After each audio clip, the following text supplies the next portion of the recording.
All right, ladies, welcome to this episode of the Joyful Scaling Podcast. And today I'm chatting with a young woman with a heart for Jesus, and she's an entrepreneur who launched her business during the pandemic. You are going to love her story. I met her through being a part of what's called the Advanced Women's Expert Network, which is the premier network for successful entrepreneurial women who want to really build strategic business relationships. So I'm going to pop in the show notes, the link, so that you can find out more about that. I highly recommend it because the ladies inside are givers. They're committed to making an impact through their business. They're genuine and lasting relationships. Like I have every expectation that one day Cassie and I, in the not too distant future even, are going to meet.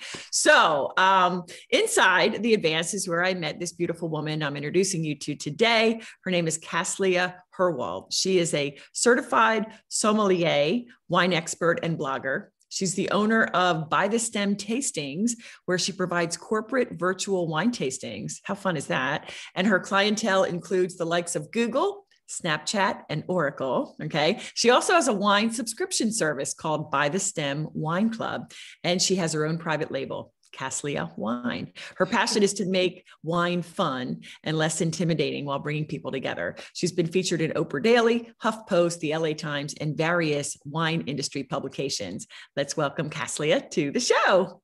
Thank you so much. Oh, I'm so excited. Well, we had so much fun during that speed networking event. And, we met so many wonderful women doing business with a heart of service. And so as I was kind of doing my due diligence for this interview, I so appreciated the first sentence on your wine sales page where you share, I created this wine label to spread the message of love, joy, and hope. I just love that. So can we start today sharing your backstory? Like, where did this love for wine come from? And what inspired you to launch your business in the middle of a pandemic? Sure. Thank you. Okay. So let's see, where do I start? So I was born and raised in Michigan, and my dad actually grew up on a vineyard in Michigan in St. Joseph. And so most of the grapes were sold for table grapes or Welch's grape juice, but some of it was sold to wineries. And actually some of it was sold to a winery that used, that their wine was served at the White House. Fun fact. Ooh. So wine has always been kind of part of my life. My dad was always like fermenting different fruits in the basement, and we had Concord grapes growing in our back patio, and I always enjoyed it, but more, as I was younger, sweeter wines and fruit wines and things like that. And then I got married and moved to Kansas City, and my husband got a job in Kansas City. So we moved there, and I met a girlfriend who was just really into wine and, serious red wines and decanters and all of this. And I was like, this is so cool. And I really just loved learning about wine. And it was so fascinating. The more I learned, I was like, oh my gosh, there's more to learn. Right. So I found this cute little local wine shop called Buckley's Wine Market in Overland Park, Kansas. And I was there all the time. Like they were always having tastings and classes and events. And I just wanted to be at them all. And so, got to the point where they literally asked me if I wanted to work there because I was there so often and I was showing customers around the store. And so I started working there. You worked there? Yeah. I love it. Yeah. I knew all the wines they had in stock. I knew where they kept them all. Oh, that's so good. I know. But my degree is actually in healthcare. So I worked 10 years as an occupational therapy assistant. And so then I started working at the night shop or at the wine shop nights and weekends. And so I just fell in love. I remember I found this book, the Wine Folly book, and it has one page dedicated to each type of wine. And I was just I was fascinated. I would turn the page and be like, oh my gosh, I got to try this one. And I'd find it and I'd buy it and I'd drink about it and I drink it and learn about it. And so, yeah, so I signed up for the sommelier courses through the Court of Master Sommelier. I signed up for level 1 and started meeting some of the reps and really, pursuing it. And then my husband got a job with SpaceX here in LA. And so we moved to California, and now we've been here 5 years. And I've worked in healthcare up until literally 2020, even here in LA. But I started, pursuing wine, getting connected with people who love wine. And I actually started working for this company called Wine Shop at Home, which is basically Tupperware parties, but for wine. And so I started doing that, going to people's houses and, teaching them about wine while continuing my education in wine. And then I kind of broke off, started my own business doing that, where I would, bring my own wines. And then I started my Instagram to promote this in-home wine tasting kind of thing. And the Instagram just kind of really took off. I mean, a lot of people really like wine, and a lot of people just started following me on my Instagram. And so I remember when I hit 1,000 followers, this sangria company reached out to me and was like, we'd love to send you some sangria for a post. And I was like, what? That's so cool. So now it's so funny because now it's like my apartment's overflowing with wine. And I'm like, well, I can't receive any more samples right now. But yeah, so my Instagram is growing. Brands started sending me samples, and then this brand called Prohibido Wines, and the winemaker Cesar, he's Mexican, based out of Mexico, and he makes fruit from Sonoma and wines from Mexico. And anyway, so he wanted to send me samples, and he was like, gosh, I'm so busy. I just really need to hire a salesperson. And so being me, I'm like, oh my gosh, I could do that. So I always say yes to everything. And so I started selling his wine just at my events and, like the in-home tastings and events. And, then the pandemic hit, and I remember it so clearly because that Saturday I was at a huge wine event in Beverly Hills, James Suckling Big Italian Wine Fest, tasting tons of wines, meeting Italians, like, nice to meet you, like spitting out wine in front of people. And I remember being like, should I go to this? Is this a serious thing? And my husband was like, oh no, just use hand sanitizer. You'll be fine. And so I went to that. And then Monday I went to my job in healthcare, and I was like, I think I should wear a mask. I was at this huge event, and they were like, no, it's fine. And then that Tuesday was St. Patrick's Day, and everyone was talking about how, they're sad they can go out for St. Patrick's Day. So I hosted a virtual happy hour, and I was like, let's just come on, bring a glass of wine, dress up for St. Patrick's Day. Let's go on Zoom and do a happy hour. And that happy hour literally changed my life because I actually got featured in Huffington Post for having like the best virtual happy hour from that event. And I started making it a weekly thing. And my friends were texting me like, oh my gosh, I'm running out of wine. What do I do? Because like at the beginning of the pandemic, we were afraid to even go to the store, right? Like I remember I would take a paper towel to like get my mail, and I wouldn't touch it for 3 days. Like it was seriously scary. Yeah. And so I was like, oh my gosh, well, I sell Prohibido wines. I can send you some of that. And so I was like, you know what, we can log on to Zoom and I'll even guide you through a little tasting. So we did that. And a friend of a friend, she was in sales for Google. Her husband is in sales for Snapchat, and they just loved the virtual event. They were like, can you create a flyer and we'll send it around our company? And I think everyone would love this idea. And so I like called up Cesar and I was like, do you think we can make like 3 packs and I can ship them all over the country and we can start doing these virtual tastings with your wine? So I was like book solid at the beginning of the pandemic doing that, to the point where Cesar was like, I hate to break it to you, but I don't have any more wine. Oh my goodness. Like, what do you mean? I need more wine. And so then, I'm sorry, I'm telling a very long version of the That's story. Okay. This is great. So then my next amazing business partner, Bob, had reached out to me on LinkedIn and was like, I'm your neighbor. I think we should get connected. I work in the wine industry. And I'm like, okay, let's meet.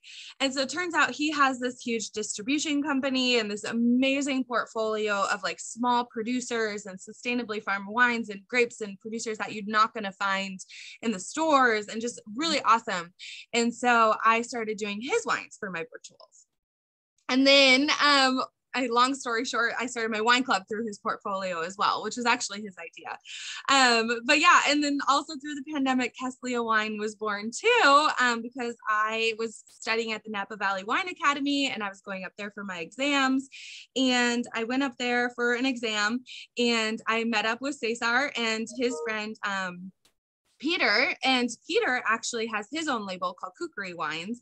And we were at his custom crush facility tasting some of the wines, and I tasted the rosé, and I was like, this is honestly one of the best rosés I've ever had. Like, it's just perfect. The flavor profile is amazing. The structure is perfect. The color is perfect. Like the aromas, I just loved it. And he was like, well, I actually have a few extra barrels if you want some. And I was like, what? Sure, give me a couple of barrels. That's so fun. So yeah, I like called my friend Brooke that night and was like, Brooke, I need a wine label. She's like a graphic designer of like for fun. And she designed my beautiful label. And we made it happen.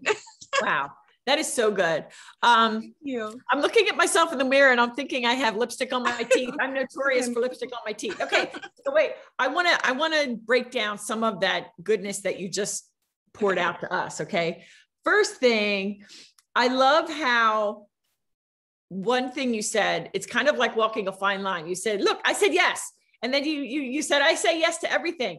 There comes a point when we can't say yes, but I, in my own experience, know that when you're first getting started and you have opportunities, you should say yes. So right there tells me you're going far. I mean, this might be, you've done a lot, but just your willingness to meet people, to be proactive in reaching out to people, and also to being receptive to opportunities. That's just brava, sister. That is really, really great. Thank you so much. So I just want to get in the mind. I want to get into your minds a little bit and to share that with the listener. So what I find is that our minds like to keep us safe. And that is why so many times when opportunities present themselves, some women will overthink it and they'll think about all the ways they're not ready for the opportunity and they will say no. So if you can, Kathleen, just kind of take us back to that moment, when this opportunity for virtual wine tasting, kind of that idea came to you and you said yes. Like how, why, what thoughts were you having that allowed you to say yes? You know, it's funny, it's coming back to me is when I worked in healthcare, I worked as PRN, it's called, so on call. So I was going all over LA to all these buildings, and like, I'm talking like Compton and like Century City and like these really scary buildings all the time. And I wouldn't know anybody, and I would have to go in, find, where I clock in, find where patients I'm treating, find the patients' rooms. And it was so scary and I hated it, but it really took me to like get out of my comfort zone and be like, okay, it's actually not that bad. Like, you do it, get it over with, you have a great treatment with your patient, or maybe you even don't and you leave and it's over. You know what I mean? And so I think that it really stretched my mind to realize, like, a lot of times the things we create in our mind about how awful it's going to be, and they're going to say no, or they're going to reject me, or it's going to be scary. Like, it's all stories that we create in our mind and it's not reality. Right. And like a lot of times, like the worst case scenario in our mind is so much worse than what could actually happen.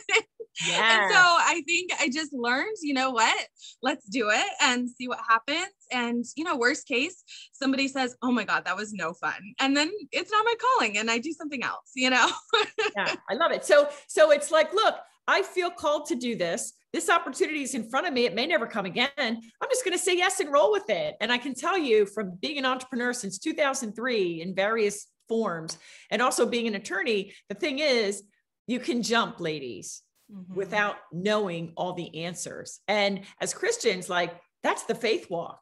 I'm going to believe that if this is my calling, then God's going to fulfill his promises. He's promised to equip me and get me ready for this. So I'm just going to trust, and I'm going to take that massive leap forward. So that's just such a beautiful example of that. You know what else I think is amazing? And you said it yourself. You said that Zoom happy hour on St. Patty's Day, you said it changed my life. And, where did that idea come from? Good question. Honestly, I think it was probably my husband's idea. He comes up with a lot of my ideas. I have no idea why we even decided to do that. I think it was just kind of like, I was looking at people's stories that were like, oh shoot, we have to cancel our plans. And I was like, you know what? Let's do something fun. Like the world deserves something fun right now, but everyone's freaking out. And so let's just like all have a drink together virtually. And so, yeah. Yeah. And so, and at the foundation of that is service. I love it. It's creativity, it's service. And then from that, people started buzzing about it. Right. Yeah. And I think you said that a friend of a friend, they are the contacts that got you into these big companies, and they just loved what you were doing. So I just wanted to, again, highlight that for our listeners, that you never know what one idea can do for your business. And even if it's never been done before, in my experience, if it's never been done before, that's when you really go all in and say, okay, great. It's never been done before, or it's not been done in the way that I envision it being done. And that is when you really get a following. So I don't know if there's anything there that you'd like to add, on that. Yeah, no, you covered it. That is so true. It's just kind of like jumping in, and, if it's God's plan for your life, it'll unfold, but you have to be willing, right? You have to be like, okay, I'm going to do something uncomfortable and scary, and let's go, Yeah. Absolutely.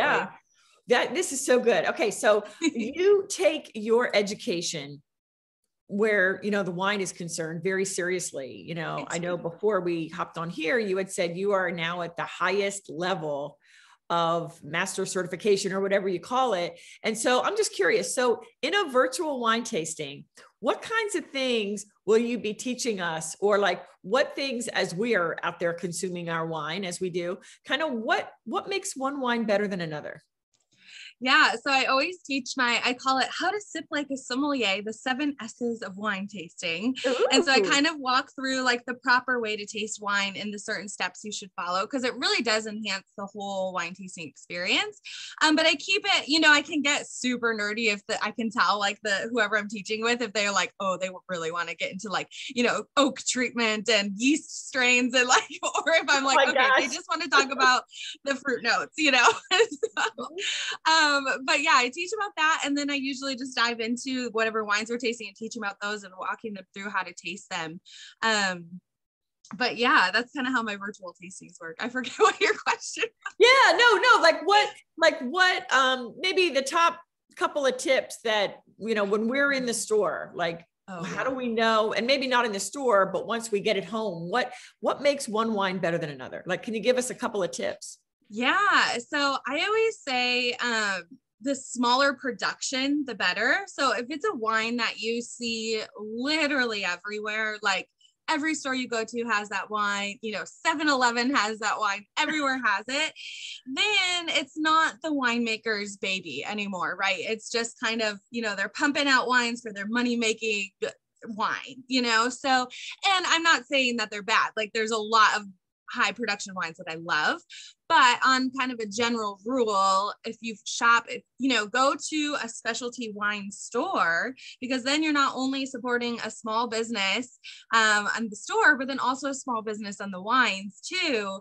And you're going to get way more quality. You're going to get way more better customer service, and you're going to get a lot more bang for your buck when you shop that way for wine. Mm-hmm. And why is that? Why is the smaller production better? Besides just that the person is really putting their heart and soul into it, but like what, some like sweet, some like more dry. Like, is one better than another? Like, that kind of thing. Yeah, there's a general way to make wine, but there's all these little things you can do different. And, there's some methods that are very quick and, can get it done faster, but they're not necessarily the most quality or the cleanest way. And then there's other methods that take a long time, but create the highest quality and like the cleanest, I guess you could say. And I'm saying that in quotes because there's not actually a law for what a clean wine is, but the less additives in the wine. And so we find, for example, when you ferment the juice and it's super cloudy because it has the yeast and it has the grape particles in it, and you want it to make it clear, right? Because when we have our wine, it's very clear. We can see through it, right? And so there's like a ton of different products you could use to clarify. But the most like clean way is to just let it settle down to the bottom of the barrel and then rack it off. But that takes like a long time to do. Let it settle, rack it off, let it settle, rack it off. So the people who are, making it by the millions and putting it in every single store, they don't have time to wait for it to just settle down. They're going to use a clarifying agent to just get it clear so they can pump it out, things like that. And there's a lot of additives allowed in the United States. And everywhere, oh gosh, I could go into all the wine myths, but yeah, basically when you shop a smaller family winery, you're more likely to get, the cleaner winemaking styles, I guess. Gotcha. That's yeah. That is so good. Well, I want to talk a bit about your Instagram following, because it's big. It's almost 16,000 now. And I love your reels, and you get thousands and thousands of views on that. And you're gaining so much attention that brands are reaching out to you, which is wonderful. So would you mind sharing with us your strategy, your tips, your approach to growing your Instagram following? And maybe it's somehow related to your blog. I don't know how they interrelate. Yeah. So when I very first started my Instagram, and I remember this big account reached out to me and asked me if I wanted to be in an engagement group. And I was like, I have no idea what that means, but sure, why not? So I joined this. It was, like we were in a DM chat where we would all comment and like on each other's posts. And then I was like, oh, this is great. It's building my engagement. I'll do another one. And I was in like 4 or 5 at one point when I first started. And then I think Instagram kind of was like, we don't like that you're doing this. And I think they kind of cracked down on it ever since. But it really helped me build like my community of people. And so now we kind of all still comment on each other's posts, and we all still, follow each other's things. And I think, it's about being intentional with your followers. Like I never ignore my DMs, like any DM.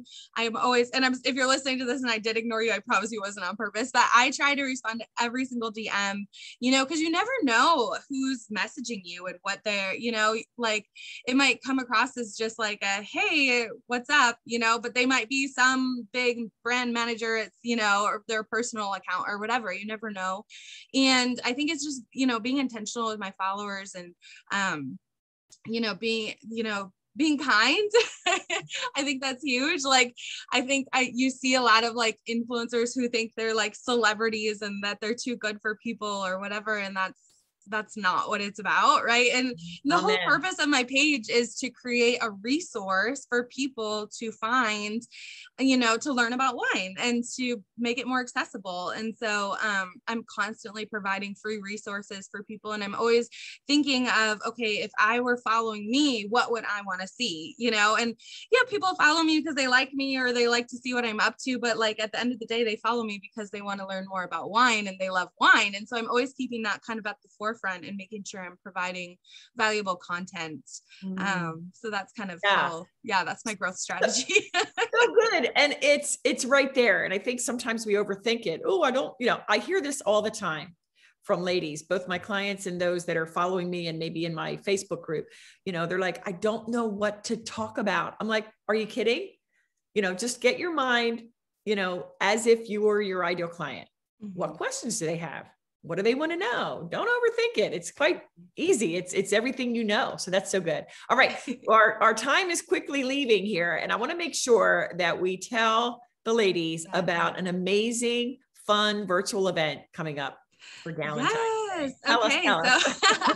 So me and my friend Sarah, who's also like a wine Instagrammer, her Instagram is Bordeaux Blonde, but we're hosting a Galentine's Day event virtual. And we actually did this last year and it was such a hit and everyone had so much fun.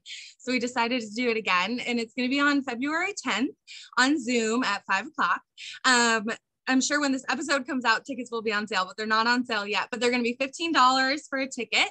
Actually, there's going to be 2 types of tickets. So you can either buy the $15 ticket and join the event, or we're actually putting together an amazing package that's going to include my rosé, Castalia Wines Rosé, truffles I work with this really amazing chocolatier in Beverly Hills, and she makes truffles out of my wine. So the truffle actually has like a little bit of alcohol and it's really cool. And then we have a bunch of other little goodies that are all from small business, female entrepreneurs. We have a cocktail book, and then we're going to have a bunch of speakers come on too and share just like 5-minute little snippets to share their words of wisdom with us. And it's going to be a really awesome event. I'm really looking forward to it. So basically, I guess to find the information about this, follow me on Instagram and subscribe to my email list, and you'll get all of the details as they come out. Beautiful. And it's by the stem, by the stem. And also Kathleen is going to give me the link so that you can check the show notes here as well. I'm so excited for this event. And I was thinking about what I want to share, and I want to talk about confidence, because I think every woman, no matter where you are, in the home, out in corporate, in your own business, confidence is something that we women, we're too hard on ourselves. So I really want to speak to that. So I'm really excited about that. Okay, beautiful. So, this is called the Joyful Scaling Podcast. What gives you the most joy in your business, Kathleen? You know what my favorite moments are is when I'm guiding a virtual wine tasting and the person at the beginning is like, I only like XYZ type of wine. And they're either really picky or they're like, I'm not really much of a wine drinker. And then after the tasting, as I guide them through, and they're like, oh my gosh, this is amazing. And it's really, once they discover all of what's possible in a glass of wine, the art and the bouquet and just everything that comes together and the complexities, then they're like, wow, it's about being a part of somebody's aha moment with wine, right? Like getting to see them.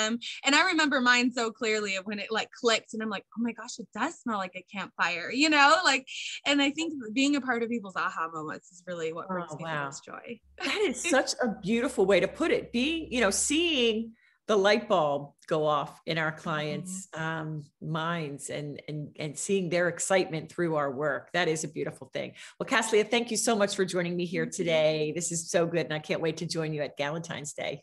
Yay. Thank you so much. All right. Well, ladies, thank you so much for listening. And if you have enjoyed this episode, and I'm sure you did, right? Would you please take a moment right now to make sure you subscribe and leave a rating and a review, especially on, iTunes, on Apple. That allows this podcast to go up in the rankings, and we're gaining new listeners all the time. Thank you so much for that. But we want to be able to get the message out that in Christ, we can pursue the impossible in our business, and that our success is inevitable with him, right? So thank you again for listening. See you, Kathleen, and we will see you all next time.